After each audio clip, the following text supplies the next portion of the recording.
General, may pinapadala pong sulat sa inyong hari. Salamat. Kawal, tawagin mo si Minandro.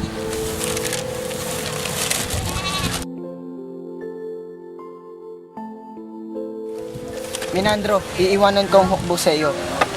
General, saan ka paroroon? Ba't kami hindi maaring sumama sa iyo? Baka ikaw ay mapahamak. Nagpadala ng sulat ang hari. Ako ay minamadaling pabalikin sa Albania. At may mahigpit na pinagbabawal doon na dapat ako lang ang sumama. Kaya ingatan mo sila. Masusunod po, General. Mag-ingat po kayo.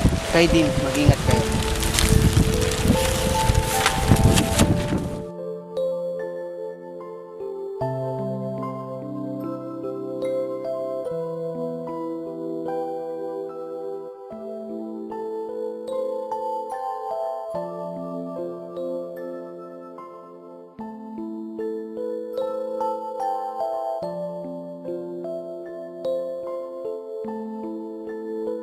Yoko! Florante, umangos ka ata. Nasaan na ang hari? Ang aking ama, si Laura. Anong ginawa mo sa kanila? Oo, isa-isa lamang, Florante. Ang ama mo, siya'y patay na, pati ang hari. Ang kanilang mga ulo'y naandod na sa ilog. At ang prinsesa mong iniirog, siya'y magpapakasal na sa akin.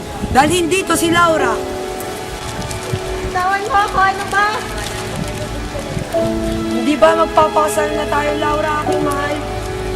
Hindi ba, Laura? Walang hiya ka talaga, Adolfo. Napakasama mo't napakitim ng iyong budhi. Dapat kang mamatay. Sakim na o hindi, ako pa rin ang nagwagi. Igapos na yun sa gubat at hayaang mamatay ngayon din. Laura, do ka akalain nga, kay dali mo akong tatalikuran. At yun ang sinapit ng aking walang kasing malas na buhay. Nais ko naman marinig ang iyong buhay, Katoto. Makinig kang mabuti. Nang ako'y nagwagi sa Albania, ako pumunta ng Persya at ito ang nangyari.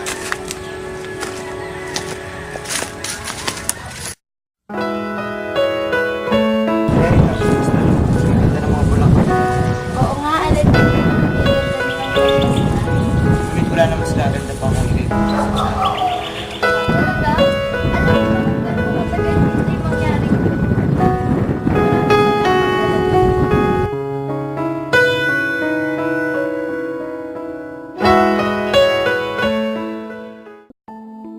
Dalhin dito ang hudas na yan.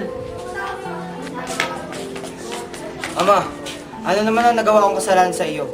Sinunod naman kita at madali kong nabiyag ang Albania. Ngunit iniwan mo ang iyong hukbo sa Albania. Hindi ba't pagtataksil lang iyong ginawa?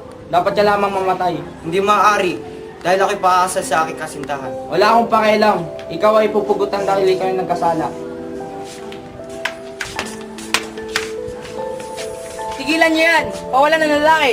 Ngunit bakit? Anong gagawin niya sa akin? Ikaw ay papalayasin sa bansang ito. At hindi ka na maaaring makapasok muli dito ayon sa utos ng hari.